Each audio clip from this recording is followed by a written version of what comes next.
नमस्कार दोस्तों, कैसे हैं आप सब। उम्मीद है आप सभी स्वस्थ और खुश होंगे। मैं हूं कपिल शर्मा और आज हम एक बहुत ही खास त्योहार के बारे में बात करने वाले हैं। और आज बात करेंगे बकरीद की, जो कि दुनिया भर के मुसलमानों के लिए एक महत्वपूर्ण त्योहार है, जिसे ईद उल अजहा भी कहते हैं। यह नाम हमें बलिदान की भावना की याद दिलाता है। ये त्योहार सिर्फ नए कपड़े पहनने या सेवियां खाने का नहीं, हालांकि ये सब भी इसमें शामिल है, बल्कि त्याग और बलिदान का पैगाम देता है। यह हमें सिखाता है कि कैसे हम अपने जीवन में दूसरों के लिए त्याग कर सकते हैं। बकरीद हमें सिखाती है जीवन के महत्वपूर्ण मूल्यों के बारे में, कि भगवान के लिए अपनी सबसे प्यारी चीज भी कुर्बान करने का जज्बा होना चाहिए। यह जज्बा हमें विनम्र और समर्पित बनाता है। ये त्योहार हमें याद दिलाता है उन मूल्यों की जो हमें एक बेहतर इंसान बनाते हैं, कि असली कमाई दूसरों की मदद और नेकी में है। जब हम दूसरों की मदद करते हैं तो हमें सच्ची खुशी मिलती है। इसकी जड़ें एक महान कहानी में है, एक ऐसी कहानी जो हमें प्रेरणा देती है हजरत इब्राहीम अलैहिस्सलाम की, जिन्होंने अपने जीवन में बहुत सी मुश्किलों का सामना किया, जिनका इम्तिहान आज भी मिसाल है। उनकी कहानी हमें सिखाती है कि कैसे विश्वास और समर्पण से हर मुश्किल को आसान बनाया जा सकता है। बकरीद का असली मतलब है एक ऐसा संदेश जो हमें इंसानियत की राह दिखाता है। विश्वास, त्याग और बांटना, ये तीन शब्द इस त्योहार का सार है। अल्लाह पर भरोसा हमें मुश्किल समय में भी हिम्मत देता है। अपनी सबसे कीमती चीज का त्याग हमें दूसरों के लिए उदार बनाता है। और फिर नेमतें सबके साथ बांटना हमें समाज में एकता और भाईचारा बढ़ाता है। ये सिर्फ एक दिन का त्योहार नहीं, बल्कि एक प्रेरणा है, बल्कि पूरी जिंदगी जीने का तरीका सिखाता है। यह हमें सिखाता है कि कैसे हम अपने जीवन को सार्थक बना सकते हैं। तो चलिए इस कहानी को आसान भाषा में समझते हैं, ताकि हम सभी इस त्योहार के महत्व को समझ सकें, ताकि आपको भी मजा आए और आप भी इस त्योहार से प्रेरणा ले सकें। आज हम एक ऐसी कहानी सुनने जा रहे हैं जो हमें सिखाती है कि अल्लाह पर भरोसा रखने का क्या मतलब होता है। ये कहानी है एक ऐसे इंसान की जिन्होंने अपनी जिंदगी में बहुत सी मुश्किलों का सामना किया, लेकिन कभी भी अल्लाह का साथ नहीं छोड़ा। कहानी के हीरो हैं हजरत इब्राहीम अलैहिस्सलाम। वो अल्लाह के नबी थे और उन्होंने लोगों को सही रास्ते पर चलने की शिक्षा दी। हजरत इब्राहीम अलैहिस्सलाम की जिंदगी एक मिसाल है कि कैसे हम अल्लाह के हुक्मों का पालन करके अपनी जिंदगी को बेहतर बना सकते हैं। हजरत इब्राहीम अलैहिस्सलाम ने अल्लाह से एक बेटे की दुआ की थी और बुढ़ापे में उन्हें बेटा मिला, इस्माइल अलैहिस्सलाम। इस्माइल अलैहिस्सलाम उनके लिए अल्लाह का एक बहुत बड़ा तोहफा थे, एक ऐसी नेमत जिसकी उन्होंने हमेशा कद्र की।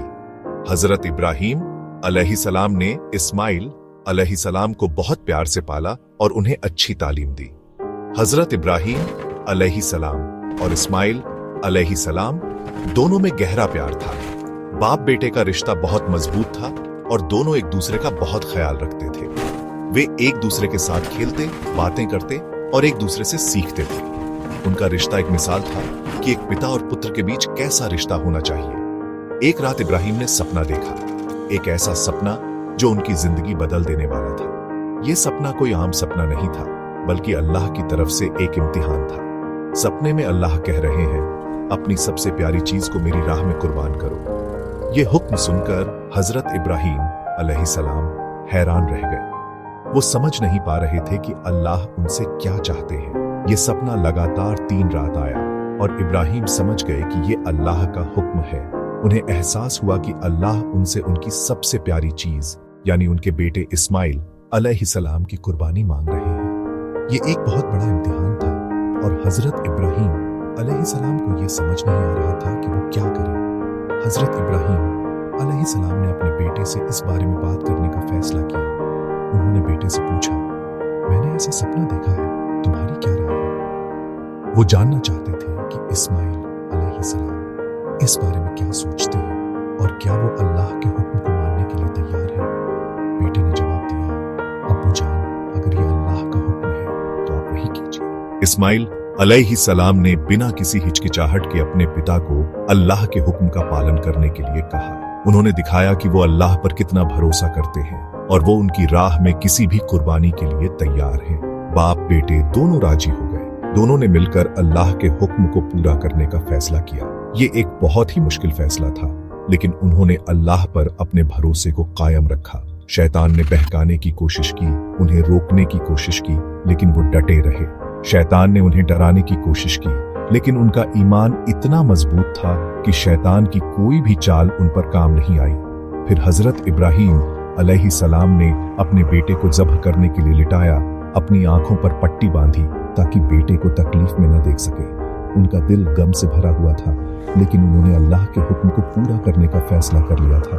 और जैसे ही उन्होंने छुरी चलाई, अल्लाह की आवाज आई, ऐ इब्राहिम, तूने अपना सपना सच कर दिखाया। अल्लाह ने हजरत इब्राहिम अलैहिस्सलाम को रोक दिया, क्योंकि वो उनके ईमान और कुर्बान करने के जज्बे से खुश थे। हजरत इब्राहिम अलैहिस्सलाम ने जब अपनी आंखों से पट्टी हटाई तो देखा कि उनका बेटा इस्माइल अलैहिस्सलाम सही सलामत था और उनके पास खड़ा हुआ है, और इस्माइल अलैहिस्सलाम की जगह एक दुम्बा कुर्बान हो गया था। अल्लाह ने इस्माइल अलैहिस्सलाम को बचा लिया था और उनकी जगह एक जानवर की कुर्बानी कबूल कर ली थी। ये सिर्फ एक इम्तिहान था जिसमें हजरत इब्राहिम अलैहिस्सलाम पास हो गए। उन्होंने साबित कर दिया कि वो अल्लाह पर कितना भरोसा करते हैं और वो उनकी राह में किसी भी कुर्बानी के लिए तैयार हैं। ये कहानी हमें सिखाती है कि हमें हमेशा अल्लाह पर भरोसा रखना चाहिए और उनकी राह में चलने के लिए तैयार रहना चाहिए, चाहे कितनी भी मुश्किल क्यों ना हो। कई लोग सोचते हैं बकरीद का मतलब है जानवर काटना, लेकिन असली कुर्बानी दिल की होती है। असली चीज है नियत, आपका इरादा। अल्लाह को जानवर का गोश्त या खून नहीं, बल्कि आपकी नियत और तकवा पहुंचती है। बच्चों, जैसे मम्मी कहती हैं, एक चॉकलेट भाई को दे दो। अगर आप अपनी पसंद की चॉकलेट खुशी खुशी दे देते हो, वही असली कुर्बानी है। बकरीद की कुर्बानी भी अल्लाह के हुक्म के लिए होती है, दिखावे के लिए नहीं। असली कुर्बानी है अपने अंदर के घमंड, लालच और बुरी आदतों को कुर्बान करना। ये त्योहार हमें सिखाता है कि असली ताकत अपने मन पर काबू पाने और सही रास्ते पर चलने में है। अब सवाल है, आज के टाइम में इससे क्या सीखें? सबसे पहली सीख, माता पिता का आदर और उनकी बात मानना, जैसे इस्माइल ने किया। दूसरी सीख, शेयरिंग इज केयरिंग। बकरीद पर गोश्त के 3 हिस्से, एक खुद के लिए, एक रिश्तेदारों के लिए और एक जरूरतमंदों के लिए। जब आप किसी को कुछ देते हो, उसकी खुशी देखकर आपको भी खुशी मिलती है। तीसरी सीख, सब्र रखना। जिंदगी में सब कुछ अपनी मर्जी से नहीं होता, लेकिन सब्र का फल मीठा होता है। चौथी सीख, वादा निभाना। जो वादा करो उसे पूरा करो, चाहे दोस्ती हो, पढ़ाई हो या परिवार। ये छोटी छोटी बातें ही आपको बड़ा इंसान बनाती हैं। बकरीद का असली पैगाम है बांटना। यह सिर्फ एक रस्म नहीं, बल्कि एक गहरा सबक है। यह हमें सिखाता है कि हमारे पास जो कुछ भी है, वो सिर्फ हमारा नहीं है। इसमें दूसरों का भी हक है, खासकर उनका जो जरूरतमंद है। अल्लाह को हमारे दिए गोश्त की जरूरत नहीं, उसे तो बस हमारी नीयत से मतलब है। वो देखता है कि हम कितने त्याग और समर्पण के साथ दूसरों की मदद करते हैं। ये नियम इसलिए है कि अमीर गरीब सबको खुशियां मिले, कोई भी इस खुशी से वंचित न रहे। हर कोई महसूस करे कि वो इस त्योहार का हिस्सा है। जब गोश्त 3 हिस्सों में बंटता है, एक हिस्सा अपने लिए ताकि परिवार वाले साथ बैठकर खा सकें और अल्लाह का शुक्र अदा कर सकें। रिश्तेदारों के लिए, ताकि रिश्तों में मिठास बनी रहे और दूरियां कम हो। गरीबों के लिए, ताकि कोई भी भूखा न रहे और हर कोई इस त्योहार को खुशी से मना सके। तो समाज में प्यार और भाईचारा बढ़ता है, हर तरफ मोहब्बत और सद्भावना का माहौल बनता है।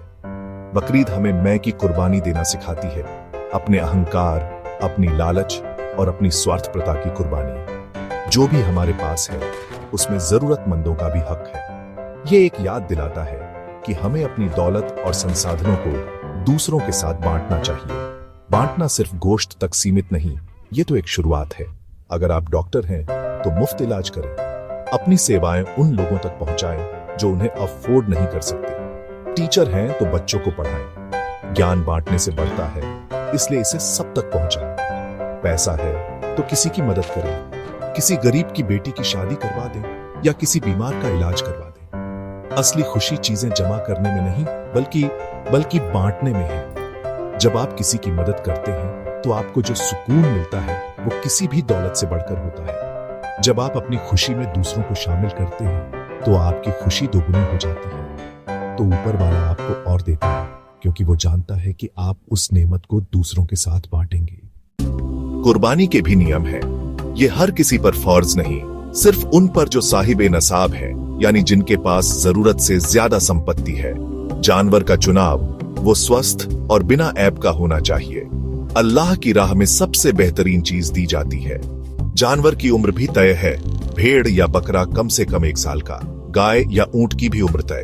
कुर्बानी का सही वक्त बकरीद की नमाज के बाद से अगले 2 दिन तक। जानवर को प्यार से, आराम से लिटाना चाहिए और छुरी तेज हो ताकि कम तकलीफ हो। सबसे जरूरी नीयत, काम दिखावे के लिए नहीं, सिर्फ अल्लाह की रजामंदी के लिए हो। साफ सफाई भी इबादत है। बकरीद पर कुर्बानी के बाद गंदगी फैलाना गलत है। इससे बीमारियां फैलती हैं और दूसरों को तकलीफ होती है। कुर्बानी हमेशा ऐसी जगह करें जहां सफाई आसान हो। नगर निगम की तय जगहों का इस्तेमाल करें। कुर्बानी के बाद खून और गंदगी तुरंत साफ करें। पानी और कीटाणुनाशक का इस्तेमाल करें। जानवर की बची चीजें सही तरीके से निपटाएं।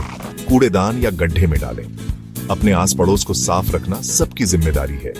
बकरीद त्याग और पवित्रता सिखाता है, तो सफाई का भी संकल्प लें। कोई भी त्योहार अकेले नहीं, सबके साथ मनाने में मजा है। बकरीद भी यही सिखाती है, गिले शिकवे भुलाकर गले लगने का त्योहार। इस दिन सब एक साथ नमाज पढ़ते हैं, अमीर गरीब सब बराबर। त्योहार हमें सिखाते हैं कि इंसानियत सबसे बड़ी है। हमारे हिंदू, सिख, ईसाई दोस्त भी बकरीद की खुशियों में शामिल होते हैं। जब हम अपनी खुशियों में दूसरों को शामिल करते हैं तो रिश्ते और मजबूत होते हैं। आज के दौर में जब लोग मजहब के नाम पर दूरियां बढ़ाते हैं, बकरीद हमें करीब लाती है। इस बकरीद पर सिर्फ कुर्बानी ही नहीं, दिलों से नफरत और दूरियों को भी कुर्बान करें। बकरीद का सबसे बड़ा पैगाम है इंसानियत। कोई भी मजहब इंसानियत से ऊपर नहीं। ये त्योहार हमें सिखाता है कि सही गलत की पहचान रखें, बुरी आदतों को कुर्बान करें और हर दिन खुद को बेहतर बनाएं। बकरीद का पैगाम है प्यार, शांति और भाईचारा। जब हम किसी जरूरतमंद की मदद करते हैं, असल में हम ऊपर वाले की इबादत करते हैं। चलिए इस बकरीद पर संकल्प लें, सिर्फ रस्में नहीं, असली आत्मा को समझें। त्याग, बांटना और सबसे बढ़कर एक दूसरे से प्यार करना सीखें। नफरत और भेदभाव की दीवारें गिराएं, इंसानियत का पुल बनाएं। आप सबको बकरीद की बहुत बहुत मुबारकबाद। खुश रहिए, मुस्कुराइए और प्यार बांटिए।